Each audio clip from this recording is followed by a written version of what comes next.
Tenho a honra de passar a palavra ao ministro Lélio Mendes Correia, que honra o nome do Ministério do Trabalho, no Tribunal Superior do Trabalho, no TST, e que também nos honra, já que estou aqui na condição de presidente da NPT, por ter sido também, brilhantemente, presidente da Associação Nacional dos Procuradores de Trabalho. Ministro Lélio, palavra de Vossa Excelência.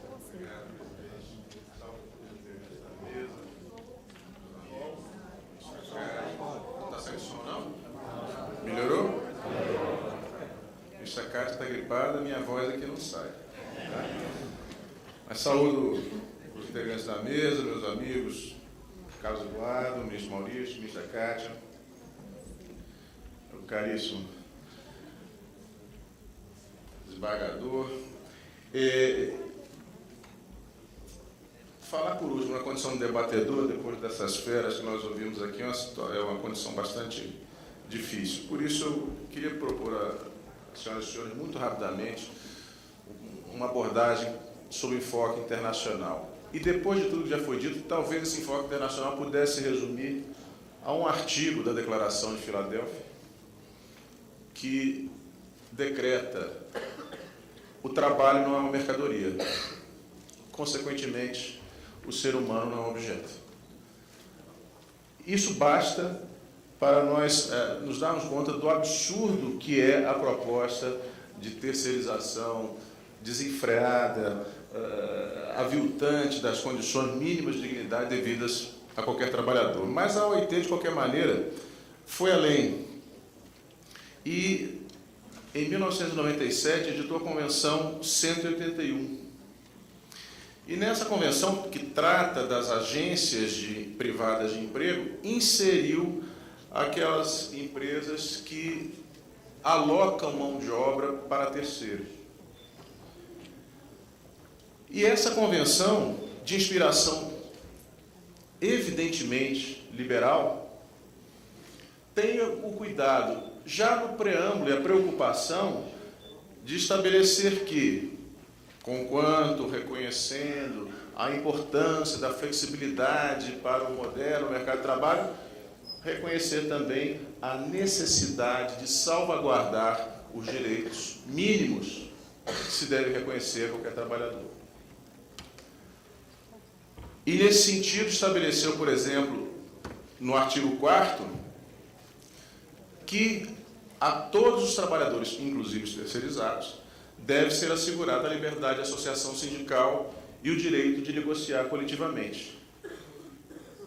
Que, pela nossa experiência, nós vemos, é o primeiro direito a ser comprometido por esse fenômeno.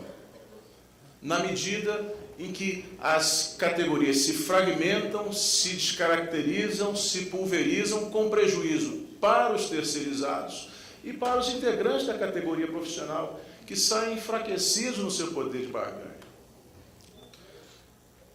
O artigo 5º, sem contar o desfazimento, a desconstrução de conquistas históricas, na medida em que essa grande massa de trabalhadores que vai se inserindo em categorias tradicionalmente organizadas, com representações sindicais até fortes, passam a sofrer a pressão, não é, decorrente do barateamento e do aventamento das condições de mão de obra dos terceirizados. O artigo 5º da Convenção estabelece o princípio da não discriminação, igualdade de oportunidades e de tratamento no local de trabalho, o que também é frontalmente contrário ao que a experiência da terceirização nos revela. Né?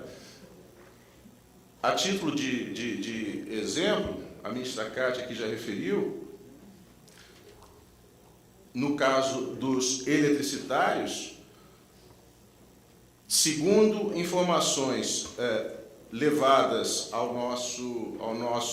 nossa audiência pública realizada em 2011, em outubro de 2011, segundo o DIEESE, das empresas de eletricidade,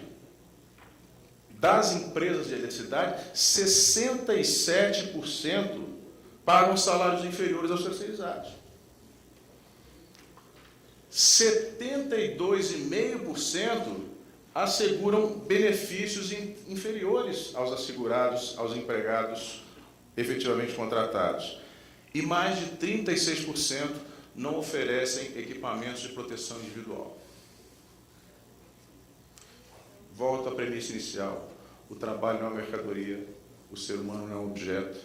Um cidadão, chefe de uma família ou solteiro que seja, não pode sair de casa de manhã sem ter a certeza de que voltará em segurança para o convívio familiar.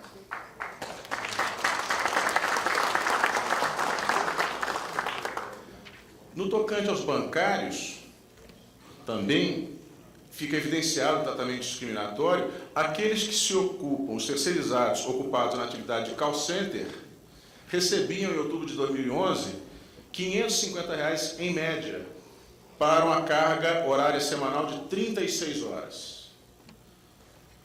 Os bancários, em média, recebiam R$ 1.250 para uma carga horária de 30 horas, mais R$ 311 de vale-refeição e participação nos lucros e resultados de até 5 salários.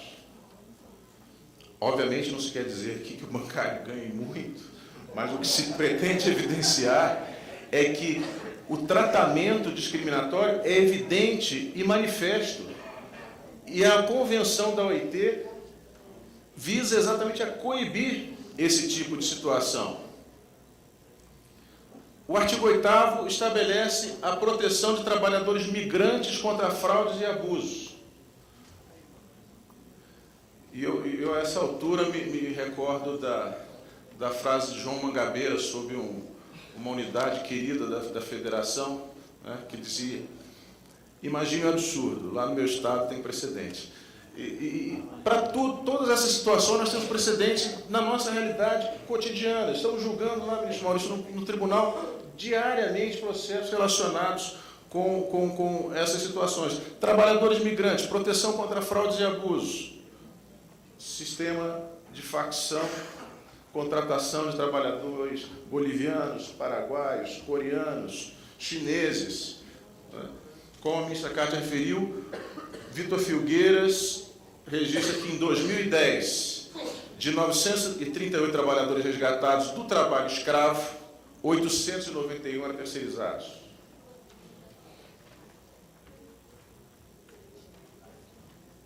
O artigo 11 da Convenção trata da garantia de proteção adequada, com direito à liberdade de associação, negociação coletiva, que já referimos, acesso a treinamento e qualificação profissional.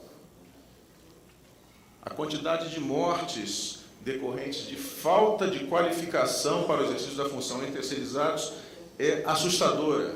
E proteção da saúde e segurança no trabalho. A professora Magda Biavassi, no trabalho que conduziu com Marilane Oliveira e Alisson Dropa, consigna que só na Petrobras, entre 1995 e 2008, morreram 257 trabalhadores. 81% eram terceirizados. Despreparados para o exercício da sua função. Ignorados pelo aparato de segurança e saúde do trabalhador da empresa. A ministra Cátia referiu, segundo o DIEESE, as taxas de mortalidade entre terceirizados e setor elétrico variam de 3,21 a 5 vezes a dos empregados contratados. Detalhe, o Brasil não ratificou a Convenção 181. Aliás, nem submeteu a Convenção ainda à discussão no Congresso Nacional, infringindo um de seus deveres constitucionais fundamentais perante a OIT. Um outro instrumento extremamente relevante, porque muitas vezes, quando nós discutimos a questão da terceirização, nós nos fixamos no setor privado, que efetivamente nos preocupa pela proliferação da terceirização, e nos esquecemos do setor público. O Brasil ratificou a Convenção 94 da OIT, que trata das condições de contratação no serviço público, contratação de empresas prestadoras de serviço no concurso público, e tem por escopo exatamente impedir que o critério da adjudicação pelo menor preço leve o Estado a funcionar como um propulsor um incrementador de aviltamento das condições de trabalho. Então, para fazer um preço menor, vamos fazer a política de terra arrasada. A Convenção 94 expressamente estabelece que nenhuma empresa contratada pelo setor público ou com recursos públicos pode praticar em relação aos seus empregados condições inferiores à negociação, à convenção coletiva da categoria naquela localidade e, obviamente, em nenhuma hipótese, inferiores à lei. Fica claro, assim, que a ordem internacional reconhece a necessidade de limites. A ordem internacional afirma de forma categórica que a exploração do trabalho humano não pode ser selvagem, não pode levar ao nível do aniquilamento do trabalhador enquanto cidadão. E é importante ressaltar, as convenções da OIT não são criadas, infelizmente, por professores, intelectuais, elas são fruto da vontade de trabalhadores, governos e empregadores. A comunidade internacional de empregadores reconheceu que esse, como ensina o professor Maurício Godinho, é o patamar civilizatório mínimo que deve ser praticado em qualquer lugar do mundo, em Botsuana e nos Estados Unidos. E, obviamente, aqui também no Brasil. De sorte que, num contexto como esse, imaginar que qualquer legislador tenha a ousadia, o devaneio de aprovar uma peça legislativa que autorize a terceirização ampla e irrestrita em qualquer atividade, em atividade fim, é absolutamente impensável. E foi esse critério que norteou o Tribunal Superior do Trabalho quando discutiu o tema que hoje se encontra sob o crivo do Supremo Tribunal Federal da lei que rege os setores de energia elétrica e de telecomunicações. Não se pode admitir, atenta contra o bom senso, para dizer o mínimo, imaginar que qualquer legislação outorgasse uma autorização para a terceirização irrestrita, para a terceirização de atividade fim. Imaginar uma empresa que tem o seu presidente e, a partir do vice-presidente, terceirizados. Ora, só se terceiriza de uma forma compreensível em duas situações. Ou quando não se sabe fazer, então contrata-se a empresa especializada, ou quando, sabendo se fazer, pretende-se reduzir a margem de lucro e passar a responsabilidade para alguém. Não existe, é uma conversa dizer que o que se procura incrementa a produtividade. Como incrementa a produtividade? Pagando mais a empresa subcontratada. Agora, o fato é que, diante disso, diante da omissão intencional da legislação infraconstitucional, o ministro Maurício ressaltava, só se pode admitir terceirização como exceção até ao princípio constitucional da dignidade e valor social do trabalho,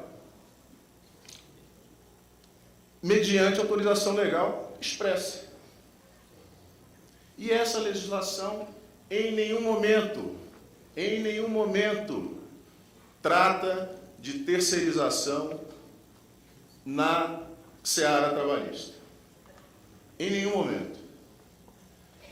E o Tribunal Superior do Trabalho, cumprindo a sua função constitucional, que é interpretar a lei ordinária, concluiu que a omissão da lei é intencional. Não é um acaso. Não é uma lacuna que possa ser preenchida por recurso hermenêutico. E a grande dificuldade e a perplexidade que me assalta é ver um recurso extraordinário alçado à Suprema Corte por violação do artigo 5º, inciso 2º da Constituição da República. Ora, na Constituição de 67, com a emenda de 69, o Supremo Tribunal Federal tinha, sim, a missão constitucional de interpretar a lei federal. Era possível veicular recurso extraordinário por violação de lei federal. Aliás, era possível até interpretar a lei em tese. Podia-se provocar o Supremo Tribunal Federal para que dissesse o conteúdo da lei federal em tese. Era possível até avocar processos. Só que entre aquela época e os dias de hoje, ocorreu uma coisa chamada Constituição Cidadã de 1988. E deu-se um gigantesco passo democrático ao se definir com clareza as atribuições jurisdicionais do Poder Judiciário brasileiro, cometendo ao Supremo Tribunal a honrosíssima tarefa de interpretar a Constituição da República.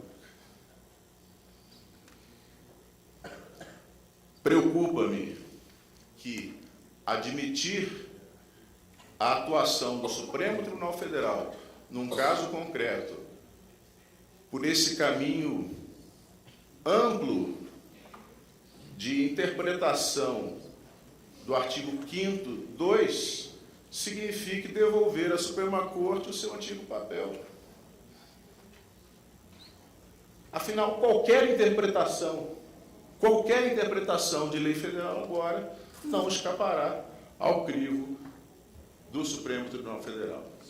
De qualquer sorte, fica a confiança de que a Suprema Corte, na sua honrosa missão de guardiã do texto constitucional, saiba, nesse embate entre o valor da livre iniciativa e o valor do trabalho humano, o princípio da dignidade do ser humano, fundante da República Brasileira, e o ideal da construção de uma sociedade justa e solidária, optar pelo melhor caminho. Muito obrigado.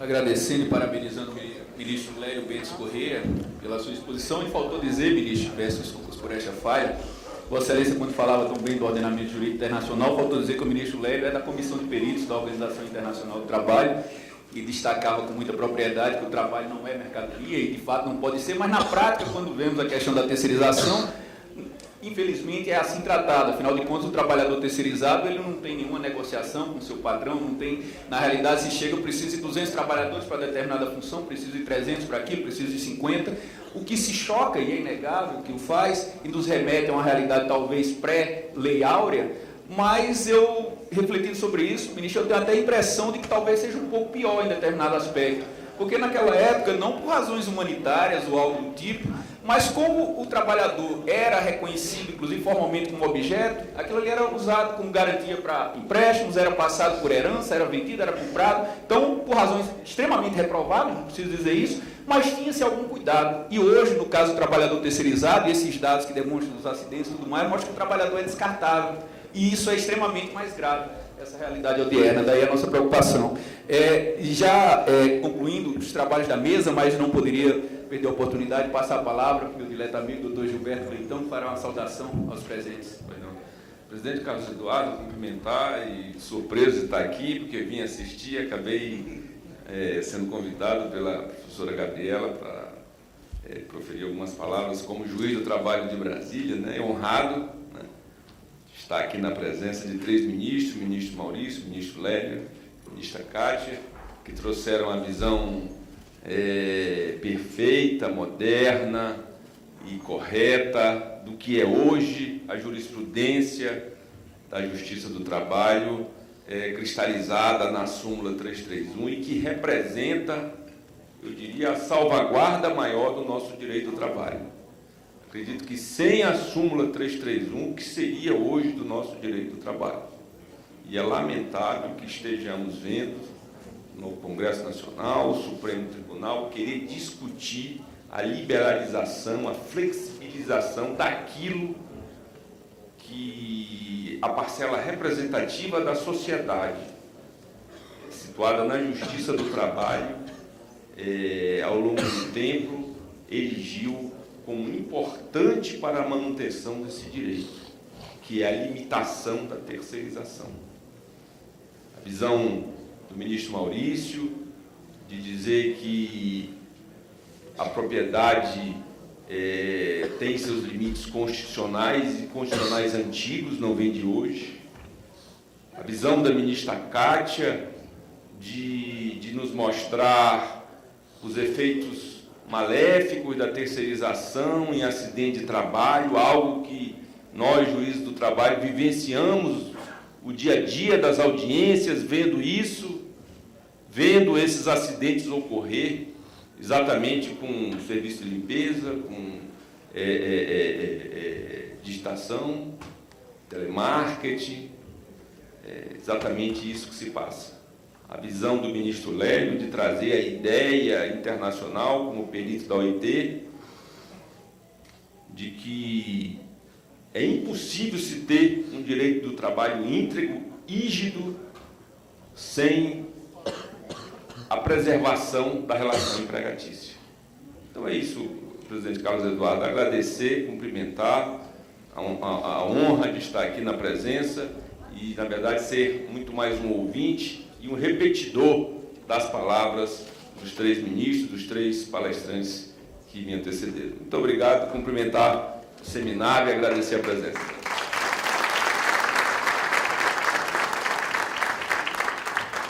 Reiterando os agradecimentos pela presença de todos, essa excelentíssima plateia, neste primeiro dia de trabalho, damos por encerrado o primeiro dia de seminário, esperando todos amanhã, pela manhã, a partir das 8h30. Muito obrigado, uma boa noite a todos.